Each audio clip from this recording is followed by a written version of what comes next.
지금 9월 5일입니다마는 지금 이 시기 저희 도는 내년도 시책을 구상하고 10월부터는 예산을 편성해서 의회에 넘기는 그러한 기간입니다. 그래서 이제 저희가 2013년도에 이 건설 분야, 건설교통 분야에서 도정이 무엇을 해야 할 것인가 이것을 최근 저희들이 많이 고민하고 있습니다. 그래서 이 자리에서 저희 도청에서 공무원끼리 내년에 시행할 시책을 토의하고 논의하는 것보다는 이제 수요자이신 우리 도민들과 함께 고민하고 시책을 토론하는 게 좋겠다 그래서 오늘 이런 자리를 마련했습니다. 바쁘신 중에도 이렇게 참여해 주신 데 대해 대단히 감사의 말씀을 드립니다. 지금 현재 우리 사회는 여러분이 언론에서 보시다시피 욕구와 여러 가지 분쟁이 아주 분출하고 있습니다. 이제 역사를 보면 2만 불 시대가 도래하면 우리 국민들의 욕구나 이런 그 정책에 대한 수요가 커다란 변화를 겪는다고 그렇게 말들 하고 있습니다. 지금 우리 전라북도도 예외가 아니고 이제 전라북도도 우리 도민들의 욕구 수준이 예년과는 크게 다를 것이다 이렇게 보고 있습니다. 그래서 기존의 정책만 가지고는 우리 도민들을 행복하게 할 수 없을 것이다 이런 생각을 하고 있습니다. 그래서 이제 2013년도 우리 건설 교통 분야 무엇을 할 것이냐 이런 고민 사항에 대해서 오늘 이 자리에 많은 전문가도 나와주셨고 또 우리 도민을 대표하는 방청객도 많이 지금 나와주셨습니다. 오늘 전라북도 신규 시책 분야에 대해서 오늘 여러분들께서 기타 남는 좋은 의견을 많이 말씀해 주셔서 내년도 시책에 우리 전라북도 도민들을 보다 행복하게 할 수 있는 이런 많은 시책이 채택이 되도록 많은 협조를 부탁드리면서 다시 한번 이렇게 많이 참석해 주신 여러분에게 감사의 말씀을 드립니다. 고맙습니다. 첫째, 건설 분야 대형 프로젝트 발굴부터 시작을 하겠습니다. 이 분야는 지금 국가 및 지방산단의 공급계획, 지금 우리 전라북도는 산업화에 뒤져서 저희가 일자리가 적다 이런 생각을 가지고 있습니다. 또 지역경제가 활성화되려면 아무래도 좀 제조업 기반이 탄탄해야 지역경제가 활성화된다는 측면에서 지금 산단 공급계획을 지금 추진하고 있다는 말씀을 드리고, 그 다음에는 이제 SOC 분야, 이제 새만금 내부 개발이 됐는데 새만금 내부 개발을 위해서 지금 새만금 전주간, 그 다음에 동서남북측 도로, 철도, 공항, 항만 이런 것을 추진하고 있습니다. 이 두 가지 분야에 대해서 오늘 이 자리에는 우리 장철순 박사님, 정철모 교수님, 권영석 교수님, 그 다음에 황규남 교수님, 배준봉 연구위원님, 그 다음에 임규섭 지사장님, 정진숙 도의원님이 나오셨습니다. 여러분이 나오셨는데 나오신 분 중에서 다 말씀을 들었으면 좋겠습니다만 두 분 정도로 한 분야에도 말씀을 듣도록 하겠습니다. 방금 거론하신 분 중에서 두 분, 어떤 분이든 간에 이 마이크를 누르고 말씀을 해주시면 감사하겠습니다.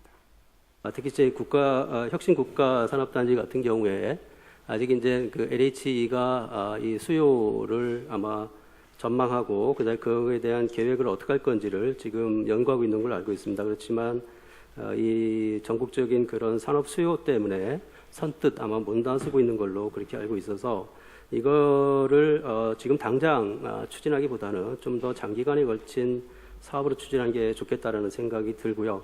그다음에 18개 산단에 대해서는 이제 지속적으로 이 산업 용기를 공급하는 게 좋겠다라는 생각이 듭니다. 올해까지는 아무래도 이 경제 위기 때문에 기업들의 투자가 좀 어렵다 하더라도 내년도에 신정부가 들어오면 아무래도 기업들의 투자가 더 활성화될 가능성이 있기 때문에 현재 그 전라북도에서 조성 중인 그런 산단에 대해서는 지속적으로 좀 이 사업을 좀 추진할 필요가 있다는 생각이 들고요. 그와 함께 이 전라북도의 수요에 영향을 미치는 정책 중에 하나가 수도권 정책입니다. 근데 최근에도 이제 수도권의 자연보존 권역에 대한 기업 입지 규제가 지금 완화되고 있는 그런 정책들이 계속 나오고 있기 때문에 정부의 그런 그 수도권 정책에 대해서 지자체 차원에서의 대응도 같이 좀 하면서 이 수도권 기업의 이 지방 이전이라든지 아니면 신규 기업의 수도권으로의 그 투자를 좀 억제할 수 있는 정책들을 지자체가 좀 동시에 좀 추진했으면 좋겠다는 생각이 들고요. 이 산업단지의 사업 시행자 확보가 상당히 지금 관건인데 이 전라북도 차원에서 이 민간에 의한, 그러니까 실수요 기업에 의한 산업단지 공급을 활성화할 수 있는 그런 수요자를 좀 적극적으로 찾는 자세가 필요할 거다라는 생각이 들어서 그런 차원에서 이 민간 기업의 투자를 좀 유치하면서 그네들이 직접 산업단지를 이 조성해서 직접 입주할 수 있는 그런 시스템을 좀 더 강화할 필요가 있겠다라는 생각이 들어서 일단 산업단지에 대한 그 말씀을 드리도록 하겠습니다. 또 다른 분 한 분 더 말씀해 주시면 좋겠습니다. 혁신도시 산다는 이것이 어떤 수요에 의해서 우리가 만들어져야 된다는 전제보다는 그릇을 만들어서 이쪽에 미래 성장 산업들을 유치할 수 있는 기반을 먼저 선점한다는 의미가 강하기 때문에 이걸 장기적으로 접근한다는 것도 아주 현실적인 분석이긴 하지만 전북의 입장에서 보면 새만금에 많은 산업용지가 있지만 그것은 2030년이 돼야 가용 가능한 자원이고 혁신도시 연결한 혁신도시와 관련된 국가 산단 조성은 LH공사 이전과 관련해서 국가가 약속한 사항들이기 때문에 그것은 정책적으로 지속적으로 밀고 갈 필요가 있지 않은가, 저는 그런 생각이 먼저 들어서 말씀 하나 드리고요. 두 번째 이제 동서횡단 철도 문제인데요. 이게 이제 2025년 30년 이렇게 늘어지고 있어서 이것을 새만금, 전주, 김천 이렇게 연결시키면 이게 자꾸만 새만금 사업처럼 인식이 돼가지고 오해가 될 가능성이 높습니다. 오히려 영원함을 연결한 동서횡단 철도라는 본래의 어떤 의미를 좀 강화시킨다면 전주 김천 간 구간만을 좀 더 앞당겨서 적어도 2020년 이내로 사업을 완성할 수 있도록 정책적으로 이것을 시기를 좀 우선순위도 높이고 시기도 앞당겨야 하지 않겠는가, 그런 생각이 들고요. 새만금 신항만은 이제 도에서 열심히 정책적으로 추진한 사업인데 새만금 MP 계획을 보면 새만금 신항만과 배후 지역 간에 연결할 수 있는 배후 지역 개발 구상들이 빠져 있습니다. 새만금 신항이 제대로 되려면 배후 거점 도시 지역이 같이 개발이 돼야 되는데 항만 개발만 지금 일단은 선점해 놓고 있는 상태라 장기적으로 새만금 전체 마스터 플랜 관련된 신항만 관련 배후 지원 도심 기능이라든지 산업 지원 기능 같은 것들을 연결하려면 새만금 MP 계획 수정도 같이 손을 보면서 접근해야 되지 않겠는가, 그렇게 생각을 합니다. 네, 우리 대형 프로젝트는 너무 분야가 많기 때문에 한 분만 좀 더 하도록 그렇게 하겠습니다.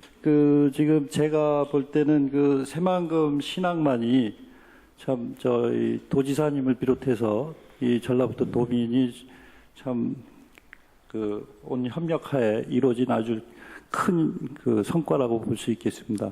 근데 지금 이게 착공을 해서 완공까지 걸리려면 한 20년이 지금 걸립니다.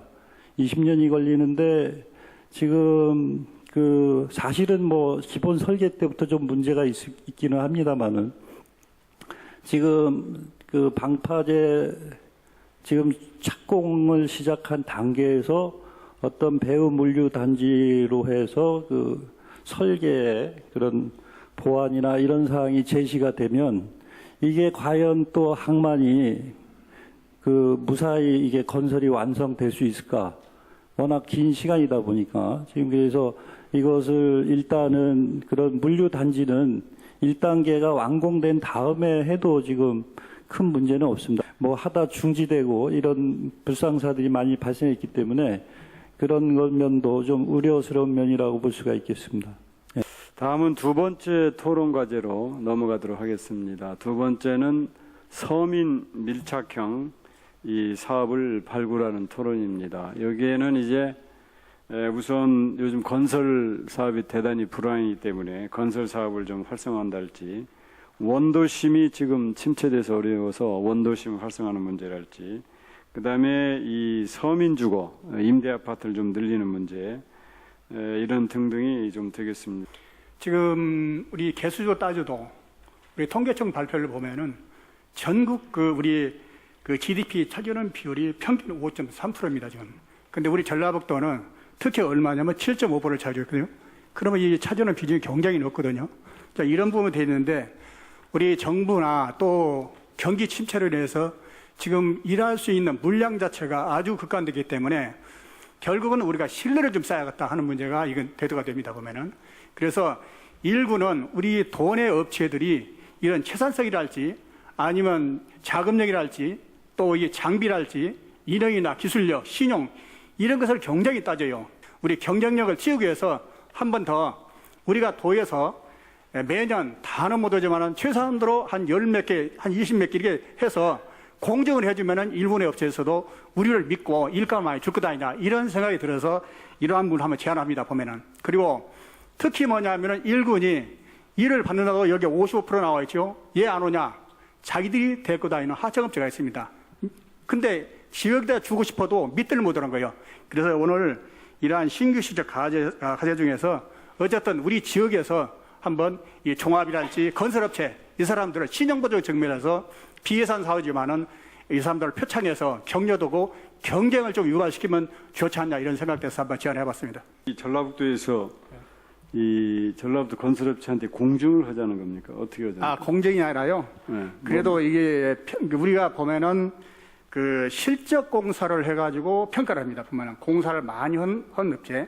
근데 그 중에서도 정말로 일을 이게 그 자본력, 기술력이 풍부한 것이 아니라 운 좋게 딴 사람들이 있거든요. 이제 그런 부분을 한번 걸려서 우리 일군 업체들한테 우리 도내에서 이렇게 충실하게 자본이나 기술력 있는 사람이 많은 업체가 있다 해서 선전을 하게 되면 그 사람들을 전라북도 우수업체를 좀 예. 선정 뽑아서 예. 저 업계에 추천도 해주고 예. 그렇게 하자. 예. 그거 아주 잘 한번 검토해 보겠습니다. 네, 감사합니다. 네, 또 한 분 말씀해 주시면 좋겠습니다.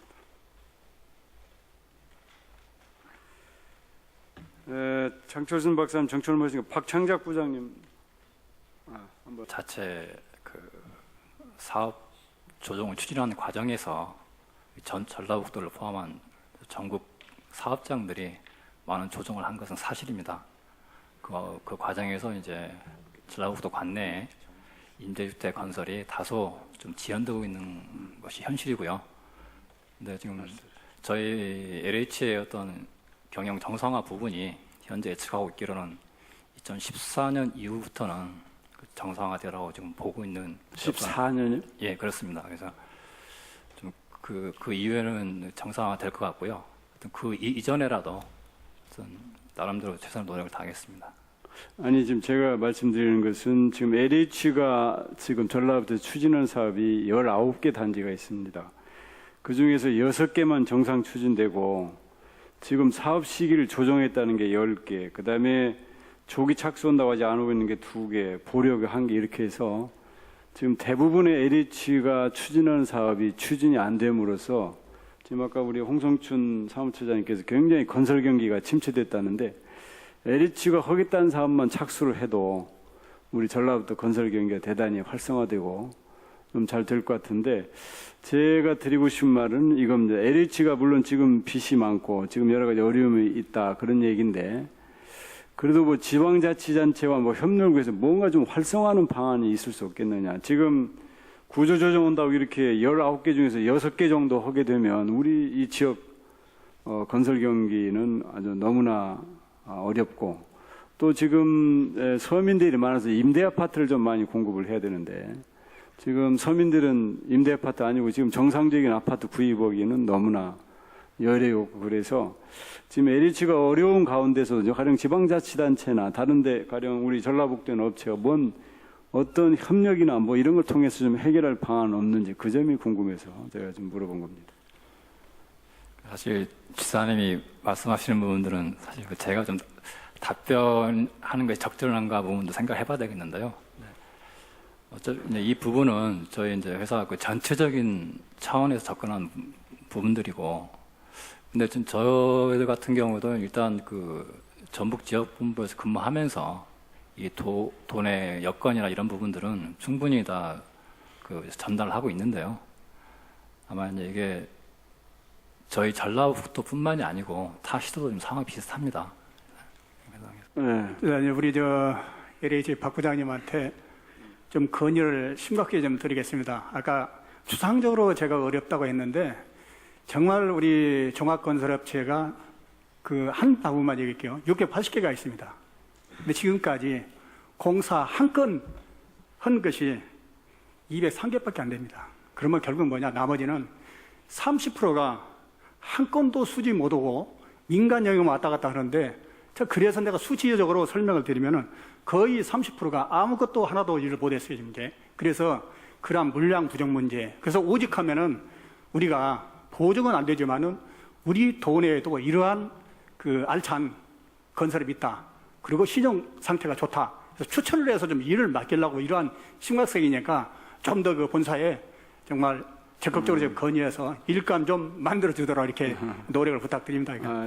자, 그 다음에 지금 이 도로교통 분야로 넘어가 보겠습니다. 도로교통 분야도 지난번에 시내버스 홍역도 알았고, 그 다음에 지금 장애인들, 사회적 약자의 교통 서비스가 너무 열악해서 이것을 좀 해결하는 문제도 있습니다. 그 다음에 이제 우리 시민들의 불만은 타도는 지하철이 있는데 지금 현재 우리 도내는 지하철이 없고 그러다 보니까 차를 너무 오래 기다리고 교통 서비스가 좀 나쁘다. 이걸 좀 해결할 길이 없느냐 이런 요구사항이 지금 빗발치고 있어서 저희들은 이런 점에서 어떻게 해결하는지 많은 고민을 좀 가지고 있습니다.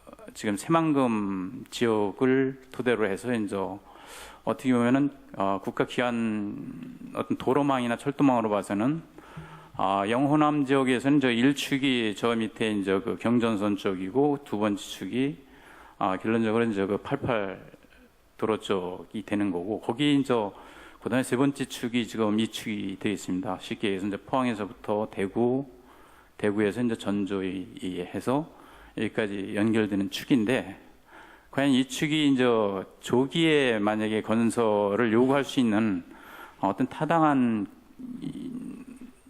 그 이유를 분명히 그 전략적으로 개발해서 이제 쉽게 해서 이제 얘기를 해야지만이 중앙 정부의 어떤 재정이 쉐어되는 이런 그 절차가 되겠습니다. 네, 우리 배춘봉 연구위원님께서 걱정해 주신 것은 그날 그 대부분은 해결이 됐습니다. 먼저 새만금 포항간 도로는 먼저 새만금 전주간 이 새만금 포항간 도로는 정부 예타를 이미 통과했습니다. 통과해서 지금 실시 계획을 짜고 지금 곧 착공이 됩니다. 그래서 먼저 새만금과 전주 간에는 지금 이의가 없습니다. 그 다음에 전주에서 무주까지는 돼 있고 그 다음에 대구에서 포항까지는 이미 다 됐습니다. 지금 가장 어려운 부분은 무주에서 대구를 연결하는 그 구간입니다. 그래서 이번에는 새만금에서 포항까지 통째로 하는 게 아니라 구간별로 나누어서 하기 때문에 현재 가장 난공사는 무주에서 대구까지 아주 산악지대를 어떻게 고속도로를 건설하느냐 지금 이 분야만 남았고 나머지는 큰 문제가 없습니다. 다 이미 건설되어 있기 때문에 그렇습니다. 그래서 새만금 전주간만 되면 일단은 새만금에서 무주까지 가는 것은 문제가 없습니다. 다만 이제 무주에서 새만금을 연결하느냐 마느냐 이 문제만 좀 대구 남아 있는데 이것은 경상북도지사, 전라북도지사가 대통령을 만나서 이거 꼭 해줘야 된다 그래서 정부가 해줘라 이렇게 지시는 내려가 있어서 아마 이것은 경제적 타당성은 어쩔지 모르지만 정책적 타당성으로 아마 성사될 가능성이 많은 사업이라고 보여집니다. 그다음에 철도 문제는 지금 이미 군산, 익산, 전주, 김천간은 지금 정부 중기 교통계획에 지금 올라가 있고 여기도 새만금 군산간이 가장 문제인데 새만금 군산간은 전문가들이 뭐 예타가 경제적 타당성이 충분할 것으로 봐져서 그 배춘봉 위원님이 많이 염려해 주신데 이런 부분은 저희들이 그 타당성에 대해서는 잘 대처해 나가도록 그렇게 하겠습니다. 권영석 교수님. 지속 가능한 교통으로 가고 있는 거죠. 그러면은 지속 가능한 교통이라는 게 뭐냐? 첫 번째가 경제성입니다. 그리고 두 번째가 이동성보다는 접근성입니다. 그리고 세 번째가 사회적 형평성입니다. 그래서 지금 제가 이제 이 토론을 할 이 도로교통 분야의 이 세 가지 내용들이 어떻게 보면은 이 지속 가능한 교통들을 그 트렌드를 다 따르고 있다는 거죠. 여기 도로교통 분야에서 나오고 있는 지방도 확충 부분들. 그러니까 이런 부분들이 어떤 지방도로라는 게 전라북도의 모세혈관이라는 거죠. 그 부분들에 대해서 최종 목적지까지 쉽게 들어갈 수 있게 해주는. 근데 지금 이 부분 같은 경우에 하나 이제 건의를 하자라면은 지금 전라북도가 도로정비 기본계획이 좀 늦고 있습니다. 사실은 2011년부터 2020년까지 10년 단위로 세워야 되는데 이게 아직 수립이 안 되고 있거든요. 그래서 이 부분들이 좀 빨리 되어가지고 그 지방도 학충들이 빨리 조개돼야 되지 않느냐 하고 대중교통 환승 부분들 얘기가 나왔습니다. 그런 부분들 역시 접근성을 높일 수 있는, 그래서 뭐 여기에 여러 정책들 그 대중교통 체계 개선이라든지 뭐 그다음에 환승 시스템 구축들 역시 이 부분들 다 트렌드에 잘 맞추고 있다고 생각합니다. 이제 마지막에 이제 사회적 형평성 부분인데요. 이 부분은 이제 저희들이 이제 교통약자라고 합니다. 교통약자는 뭐 장애인, 노약자, 그리고 더 넓게는 자동차를 가지지 않은 분들. 그래서 이런 분들에 대해서 사실은 지금 현재 법상으로는 뭐 대중교통 기본계획이라든지 교통약자 이동 편의 정진 계획 이런 것들이 있습니다. 근데 이제 이 부분들이 과연 현실화하는 부분에 대해서, 그래서 지금 여기 이제 그 교통약자 보호를 위한 특별교통수단 쪽에 저상버스에 대한 운영비 지원, 그리고 특별교통수단에 대한 운영비 지원, 예, 정책적인 방향은 맞습니다. 다만 그 운영비 지원 부분들에 있어서 지금 도비 30, 시비 70 하셨더라고요. 근데 솔직히 정말 무주군 재정이라든지 그다음에 그쪽에 있는 그 무진장 버스 회사의 재무 상태 등등을 볼 때, 그리고 또 경남에서는 또 50대 50으로 하셨더라고요. 이거 다 해보이 한 7천만 원 증가하는 건데 도에서 좀 통 크게 50대 50 정도로 해주시기 어떨까.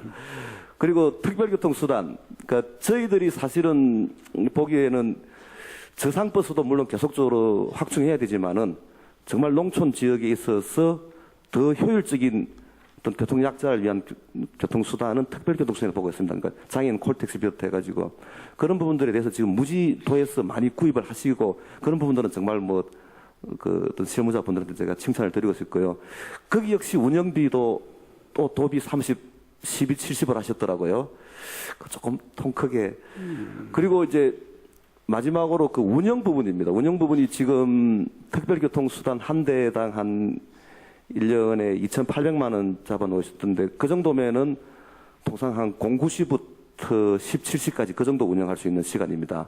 근데 아마 이런 교통수단을 갖다가 필요로 하시는 분들은 좀 더 시간대를, 그러니까 좀 뭐 07시부터 적어도 한 21시 정도까지 그런 부분들이 좀 더 필요하지 않을까 하고요. 그 다음에 지금 이제 이게 내년에 이런 특별교통수단들이 뭐 30대 정도가 도입되는데 이걸 아마 시군에 분배를 해야 될 겁니다. 그 분배 과정이 받으려고 하는 시가 있고 또는 우리 뭐 귀찮으니까 주지 말라 이런 데가 있을 겁니다. 그 다음에 운영 주체.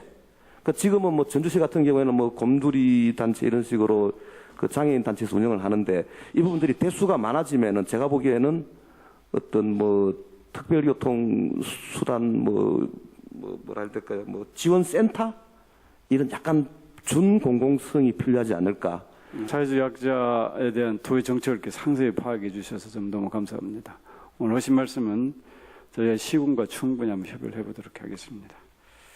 다음에는 저희가 재난안전관리 분야입니다. 이번에 군산에서 비가 400mm 오고 뭐 이제 기상이변으로 이제 기존에 저희가 시설로는 도저히 감당할 수 없는 그런 수준이 돼서 저희가 재난 현장을 가보니까 너무나 좀 이제 우리가 생각을 180도 바꿔야 되는 이런 생각은 좀 들었습니다. 요즘에는 그야말로 국지적인 강우가 또 집중적으로 내립니다. 그러니까 1일 강우나 2일 강우의 강우 지속에 대한 양은 다른 해보다 훨씬 적은데 단기간 1시간, 2시간 아니면 5시간, 6시간 그 정도의 집중된 강우가 빈도가 아주 뭐 천문학 백년 빈도를 훨씬 상회하는 그런 그 강우가 뭐 수시로 발생하기 때문에 이에 따른 대비가 좀 필요하다고 생각이 듭니다.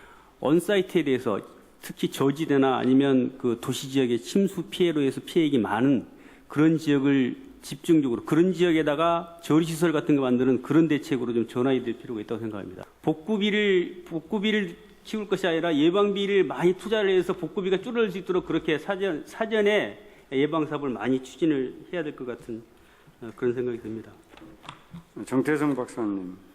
올 초에 삼성 방재연구원에서 그런 얘기를 했습니다.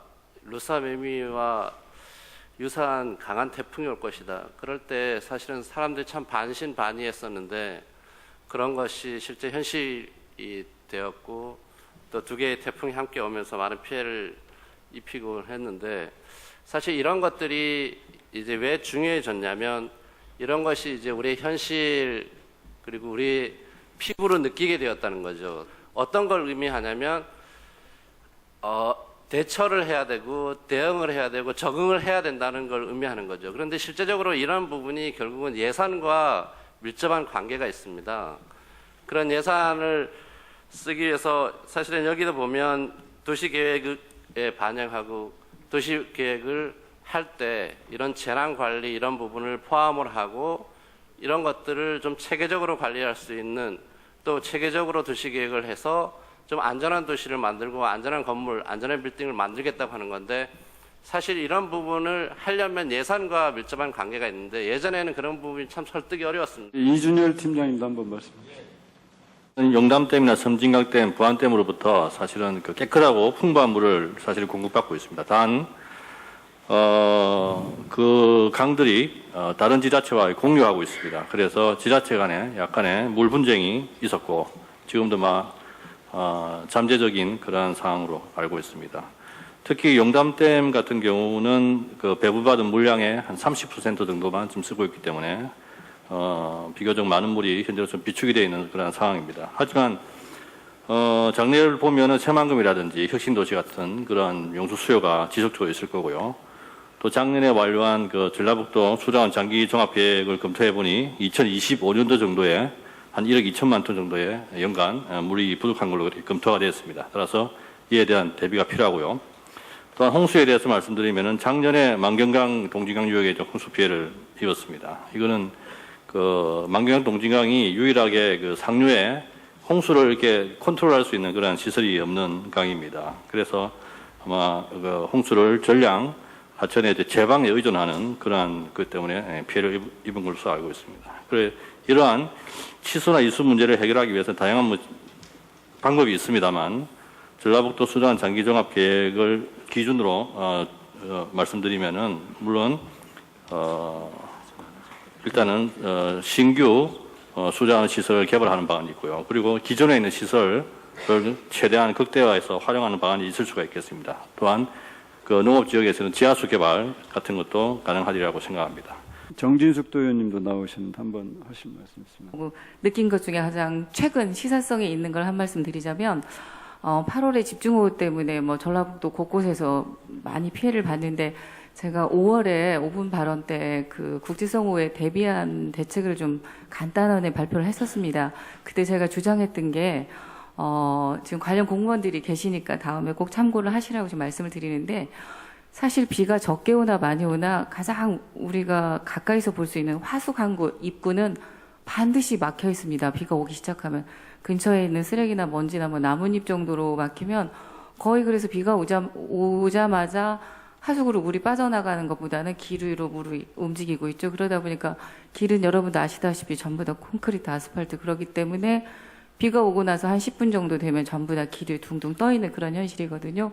그래서 제가 생각한 아이디어 중에 하나는 행정기관에서 곳곳에 있는 하수구 지도를 알고 있지 않습니까? 그러면 국지성 호우는 아무 때나 내리는 게 아니라 특정한 지역에 그것도 비교적 애고가 있는 상태에서 내리기 때문에 그때만이라도 좀 하수관과 유입에 되는 토사를 적극적으로 좀 관리를 해주셨으면 하는 게 제가 도의원이자 도민의 한 사람으로서 간곡히 부탁을 드리고요.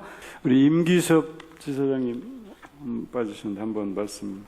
군산 그 공항에 대해서 말씀을 드리겠습니다. 지금 여기 자료에 보시면은 군산공항 확장 건설 부분이 나와 있는데 실제적으로 도시가 발전하고 최만금 투자 유치를 위해서는 군산공항 국제선 확장이 필수적입니다.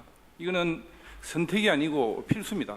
그런데 문제가 있습니다. 이 부분은 그 항공 수요의 부분인데 이 항공 수요를 어떻게 확충하고 신규 수요를 창출해 나갈 것인지 그런 부분을 저희들이 깊이 생각을 해야 될 그런 부분입니다. 왜냐하면은 군산공항이 92년도 개항할 당시에는 김포 노선, 제주 노선 거의 김포 노선이 8편, 뭐 제주 노선이 많이 있고 많이 있었는데 그 KTX 그 도시 고속도로 발달로 인해서 항공 수요가 자꾸 줄고 했기 때문에 항공 노선이 지금 제주 노선 단일 노선밖에 없습니다.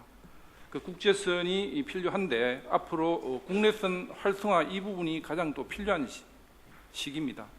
특히 그 이번에 군산공항에도 위기가 왔습니다. 그 부분이 무엇이냐면은 그 이번 그 6월달에 대한항공이 지금 그 군산공항에서는 대한항공과 이스타항공이 제주에 각각 1회씩 운항을 하고 있는데 대한항공이 지금 수요가 없기 때문에 간편을 하겠다 이렇게 주장을 해서 간편을 해왔는데 여기 계신 그 도지사님께서 적극적으로 노력을 해 주셔서 간편을 막았습니다. 이 부분에 대해서 저희들은 과학적으로 이 부분에 대해서 어떻게 하면은 앞으로 항공 수요를 신규 수요를 창출하고 앞으로 이 간편을 더 없이 하기 위해서는 국내선 활성화부터 해서 지금 해 나가야 되는데 항공사에서 계속 운행을 하려면은 이 부분에 대해서 재정 지원이 좀 필요합니다. 그래서 이 부분에 대해서는 가장 합리적인 방법으로 그 재정 지원이 좀 필요하다고 저는 생각을 합니다. 그러면 오늘 많은 전문가들께서 우리 교통 분야에 대한 알토란 같은 정말 귀한 말씀을 해줘서 이와 같은 견해에 대해서는 내년도 전라북도 시책에 적극적으로 이렇게 반영하도록 하겠다는 말씀을 드리겠습니다. 오늘 저희들이 몰랐던 것도 많이 지적해 주셨고 또 저희 문제점도 많이 지적해 주셔서 우리 내년 시책 추진에 대단히 많은 도움이 되겠습니다. 오늘 다시 한번 이렇게 소중한 말씀을 해주신 전문가 여러분, 그 다음에 플로우에서 많이 참여해 주신 분들에게 감사의 말씀을 드립니다. 네, 이것으로 오늘 토론회를 마치겠습니다. 참석해 주신 여러분 수고 많으셨습니다. 큰 박수로 마무리하도록 하겠습니다. 감사합니다.